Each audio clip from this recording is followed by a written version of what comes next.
আসসালামু আলাইকুম। এই প্রথমবার আমার একটা কন্টেন্টে 100K ভিউ পূর্ণ হয়েছে। 100K ভিউ পূর্ণ হয়েছে। আলহামদুলিল্লাহ, আলহামদুলিল্লাহ। যেটা আমার কাছে অকল্পনীয় ছিল কোনো একটা সময়, সেটাও এখন বাস্তবে পরিণত হয়েছে। দ্যাট মিন্স 100K মানুষের কাছে আমার কন্টেন্ট পৌঁছেছে এবং তারা দেখেছেন আমার কন্টেন্ট। তো বিষয়টা হচ্ছে, আমি যখন চ্যানেল নতুন করেছিলাম তখন কিন্তু আমি জানতাম না যে আমার এই চ্যানেলটা কত দূর কত মানুষের কাছে পৌঁছাবে, আদৌ পৌঁছাবে কিনা। যখন 50টা ভিউ হয়েছিল তখন আমার কন্টেন্টে ফার্স্ট সাবস্ক্রাইবার ছিল হচ্ছে 10। 10টা সাবস্ক্রাইবারে আমার কন্টেন্ট 50 জনের কাছে পৌঁছেছিল। তখন আমি ভেবেছিলাম আর অনেক খুশি হয়েছিলাম যে আমার কন্টেন্ট তার মানে 50 জন পার্সনের কাছে পৌঁছেছিল। তা না হলে তো 50টা ভিউ আমার হতো না। 10 জনকে যদি আমি ছেড়ে দিই তার মানে আরও 40 জনের কাছে পৌঁছেছে। তার মানে ইউটিউব রিকমেন্ড করেছে আমার কন্টেন্টকে। কখন রিকমেন্ড করে আর কখন হচ্ছে ওয়াচ টাইম গেইন হয় আর কখন আপনার ভিউ বাড়বে, এই বিষয় সম্পর্কে কিন্তু আপনাকে অ্যানালাইসিস করে জানতে হবে যে আসলে ইউটিউব অ্যালগোরিদম কাজ করে কিভাবে। আমি আমার একটা কন্টেন্টে আপনাদেরকে নিয়ে যাচ্ছি। দেখুন এখানে আমার যে কন্টেন্টে 100K ভিউ পূর্ণ হয়েছে, 2 মাস আগে আপলোড করেছি এই কন্টেন্টটা আমি। আপনারা ফেসবুক চেক করুন মনিটাইজেশন পাবেন কিনা।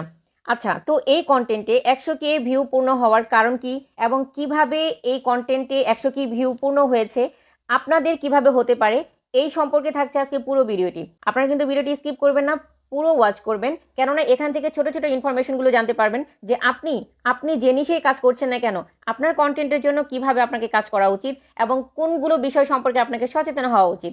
সো বন্ধুরা, চলে যাচ্ছি আমার এই কন্টেন্টের ইন্টারনাল অ্যানালাইসিসে। Hello everyone, my name is Hasi Fatema. You are watching my channel iTech হাসি।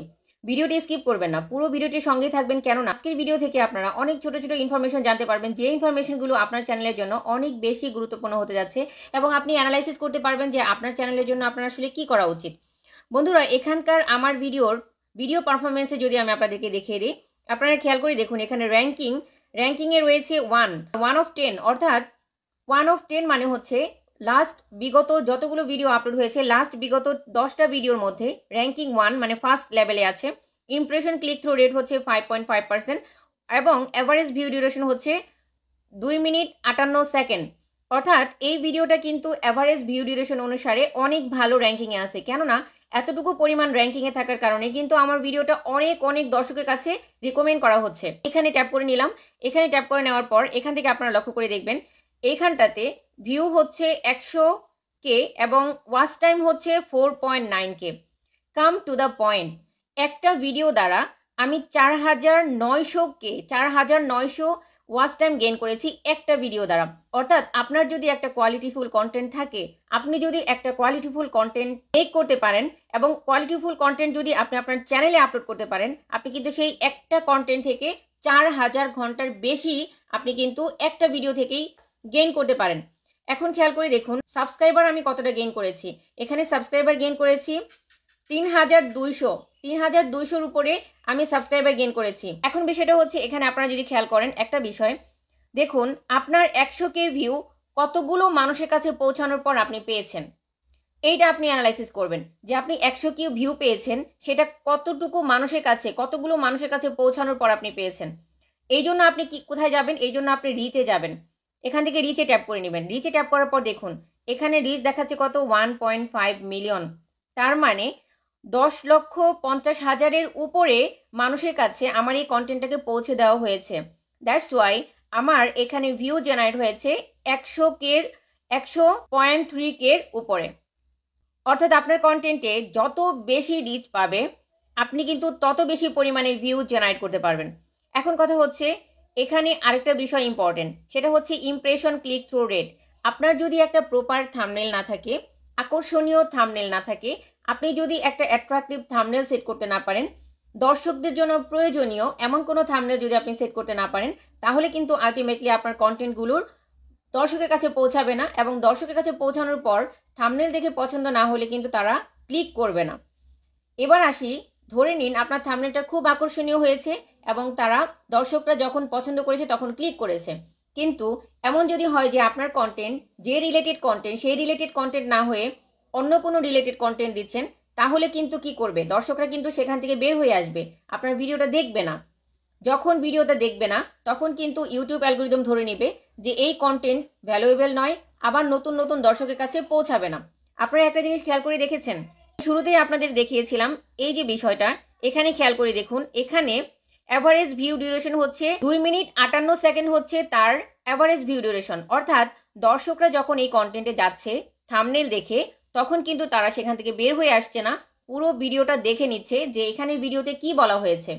আপনার কন্টেন্ট, আপনি যে নিশেই কাজ করেন না কেন, আপনার কন্টেন্টে কিন্তু এমন কিছু হুক রাখতে হবে, এমন কিছু ইনফরমেশন রাখতে হবে, কিংবা আপনি যে বিষয়ে কন্টেন্ট দিচ্ছেন সেই কন্টেন্টের উপরে এমন কিছু বিষয় আপনাকে তুলে ধরতে হবে যাতে করে আপনার দর্শকরা আপনার কন্টেন্টকে রেখে বের হয়ে না আসতে পারে। যখন এই ধরনের কন্টেন্ট আপনি আপলোড করবেন তখন কিন্তু 4000 ঘন্টা ওয়াচ টাইম গেইন করা কোনো ব্যাপার নয়। অল্প কয়েকদিনের মধ্যে আপনি আপনার চ্যানেলকে মনিটাইজ করাতে পারেন 1000 সাবস্ক্রাইবার ও 4000 ঘন্টা ওয়াচ টাইম গেইন করে। খেয়াল করে দেখুন, এই কন্টেন্টে আমার এই একটা কন্টেন্ট থেকে আমি ওয়াচ টাইম পেয়েছি 4900 এবং সাবস্ক্রাইবার পেয়েছি 3200।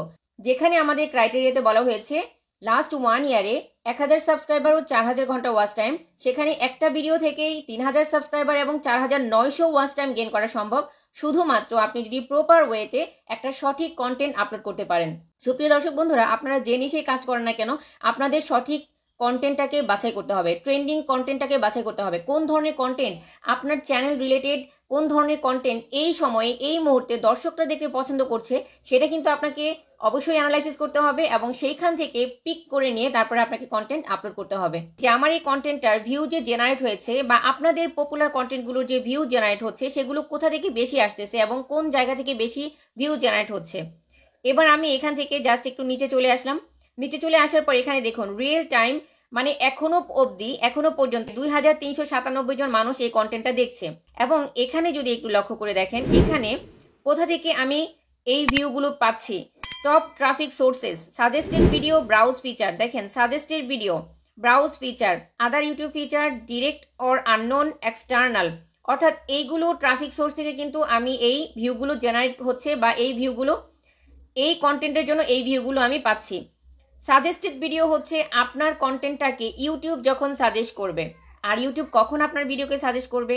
যখন আপনার চ্যানেলের ভিডিওটা অনেক বেশি দর্শক লম্বা সময় পর্যন্ত দেখবে এবং আপনার কন্টেন্টে আপনার সাবস্ক্রাইবাররা আপনার ভিডিওতে রিটার্নিং ভিউ দিবে, তখন কিন্তু ইউটিউব এই কন্টেন্টটাকে আরও আদার্স মানুষের কাছে সাজেস্ট করবে।